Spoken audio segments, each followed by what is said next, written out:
Greetings, Hetapu. Greetings to all my internet channel viewers. Bienvenue à tous nos internautes de la chaîne du Jellyba on the Jellyba channel. You know, Kushe and Akabo. Kushe and Akabo. You know, don't count for listen to this story for today. Then we start with the story. We will start just now. So we'd like to give peace and blessings to all the massive and crew that are tuned in to Jellyba channel just to listen to a next story, a next bio, a next great ancestor, a great chef, Sue Gun. I have the Ankh once again. The vertical represents the male, the circle, the female, and the horizontal, the children. So it's a cross of eternity. The pyramid represents the spirit when we transition, rising to Amenta, life eternal. I also have the Sankofa cane, the staff. Sankofa bird represents going back in order to retrieve what was lost and needed and to take it into the future to make the future even better. Sankofa, great movie also by Haile Gerima. That was a great movie back in the days, which had Mutaburuka. So we have both symbols of power, and I'm going to do a quick piece, called drums, and then we'll get into the bio and the story for today. Drums are more sophisticated technology than cell phones, because they'll get you the message without giving you catch in your lung, heart, and bones. Plus, they speak in code, so it won't be that easy for them to tap into your mode. Caught in the 21st century of short attention spans, where everybody's always seeking to get attention, embedding their follies of gratitude into inanimate, inconsequential objects, relieving their anxieties of being objectified by subjects of big lies. My attention spans lifetimes, because consciousness is eternal, and this fleshy accoutrement is nothing but a revival. You can read about us in your Bible. Okay, so that's the first sample of drums. We're going to get into the story for today. Once again, thank you for tuning in to Jellyba, the Jellyba Network, the Jellyba channel. We're going to keep on going and keep on giving you more jewels for the spirit and for the soul. And keep it up. We're going to get into the story. The story for today is another great African who did great things. And we're going to talk a little bit about how he did it and what made him successful. Once again, you're tuned in. Vous êtes sur les ondes de la station du Jellyba. Le Jellyba qui essaie de vous donner l'histoire de vos aïeux africains pour que vous puissiez améliorer votre vie et créer un destiné plus somptueux à vivre. D'accord, on est là. We're here with you. Today we're going to read a bio of Moshoeshoe. And he was born today, March 14th. I would like to give props and respect to Moshoeshoe, and we're going to read his bio right now. Give thanks and praise for tuning in to the Jellyba channel and the African Ancestral Manuscript. Moshoeshoe, for the greater part of the 19th century, conflict among the Afrikaans, British, and Boers pervaded in the southern Africa. The British sought to expedite their imperial cause by intensifying their efforts to control the Africans and contain the Boers. As a result, the Boers trekked northwards, encroaching and eventually settling on the lands where the Bantu-speaking peoples had lived for centuries. Political and economic disputes resulted in a war between the British and the Boers, with the ultimate impact on Africans being the colonization of their traditional kingdoms by the British. So basically, it was like divide and conquer. There were two bunch of Europeans there, the Dutch, the Boers, and the British, and they kind of tried to run the region, and that's what they were doing. Meanwhile, the rise of the Zulu kingdom under Shaka, and Shaka the great warrior Shaka, dislocated neighboring states, and widespread migrations created refugees in all directions. One group of Soto people, led by Moshoeshoe, fled to the mountains. So they knew what was best for them. They went to the mountains. Sometimes, just like the people in Jamaica, the Maroons, as soon as they got to Jamaica, they would never be enslaved. They flew straight to the mountains and were free there. So that's what Moshoeshoe did.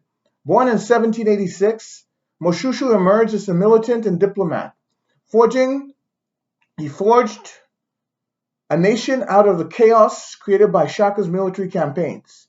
Considered one of Africa's greatest statesmen, Moshoeshoe merged and displaced his own people into a unitary state, merged his displaced people into a unitary state with defined borders and one language. Basuto originated as a people around 1820 and eventually settled on the mountain Thiba Boshu. By 1840, the Basuto kingdom increased from 2,000 to 40,000. Although they based their military on the Zulu model, Basutoland was not a centralized state, but rather a federation of semi-independent states. So it was a federation. There was the rulership, central rulership, but then there was also kings and lower rulers in the different regions. Moshoeshoe instilled a sense of identity and unity that inspired his people to defend the kingdom against any external threat to their independence and was able to resist the Zulus and the Boers. Moshoeshoe resorted to diplomacy to avert the Zulu threat while he sought British protection to forestall the Boers from colonizing Basutoland.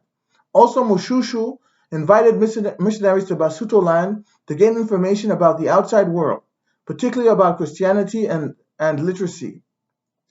Moshoeshoe felt that if his people became Christians, the British would reduce their aggression towards fellow Christians. The upside of the missionary sojourn was the development of Basuto's written language. However, although Moshoeshoe could readily quote passages from the Bible, he never converted to Christianity. So we got to get a little understanding. He was trying to use the Europeans' tool in order to ascertain that they didn't take over his land. He was being very intelligent. In the late 1830s, the bird trackers from the Cape Colony showed up on the western borders of Basutoland and subsequently claimed land rights.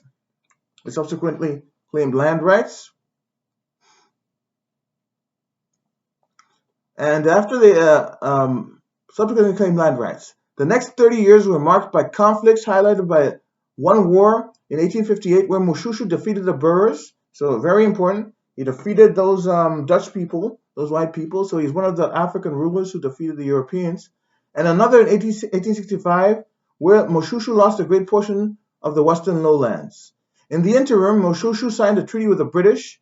He then attacked the Boers, who had signed a treaty with the British. As expected, the British launched an attack on Basutoland, but they were soundly defeated. In 1868, Moshoeshoe realized that continued pressure from the Boers also led to the destruction of his kingdom, and he placed himself under British protection. So basically, in order not to totally and completely be taken over, he put himself and became a protectorate. In 1869, the British signed a boundary treaty with the Boers. Moshoeshoe, expecting to recover all his lands, had to relinquish yet more land, which effectively reduced his kingdom to half its previous size. These boundaries have lasted to this day. In 1870, Moshoeshoe, warrior and statesman extraordinaire, transitioned to the ancestral realm. In 1966, Basutoland gained independence from Britain and was renamed Lesotho. So that's Lesotho, which is an enclave in South Africa nowadays, a mountainous enclave.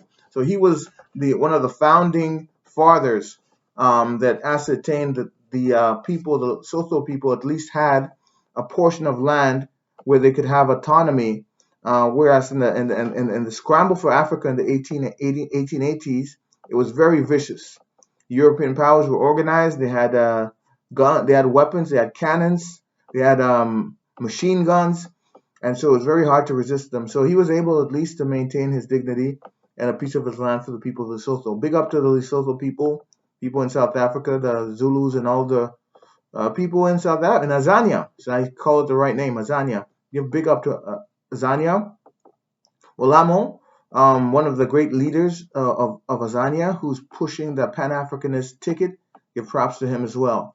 So, right and exact, we on point. We'd like to say thanks to everybody who tuned in to the African Ancestral Manuscript, the Jeliba channel. Inakusha, inadontka for we. I'm glad you see in a quantité. Je vous remercie. Du fond du cœur, je vous remercie d'être là et de continuer de persévérer et de continuer d'écouter et d'être des internautes qui écoutent l'histoire de l'Afrique pour qu'on rassemble toutes les pièces qui ont été déchirées par les Européens, par l'histoire qui manque de vérité, d'authenticité et qui est une histoire qui a été créée pour nous dominer. So I give thanks and praises, peace and blessings, be safe, be yourself, learn about your ancestors, give praise to them, highlight their great achievements, enable them to come back into your life so your life can be greater than it is now. They are enlightened beings and there's lots of them, which we need to acknowledge by reading about them, learning about them, and then using them as models because they have models and tools which can enable us to elevate up the pyramid, like you mentioned before. The pyramid, the Ankh, the Sankofa bird. The pyramid, the Ankh, and the Sankofa bird. Let's get back into African symbols. Ashe, peace and blessings. Hetapu, peace and blessings. Ashe.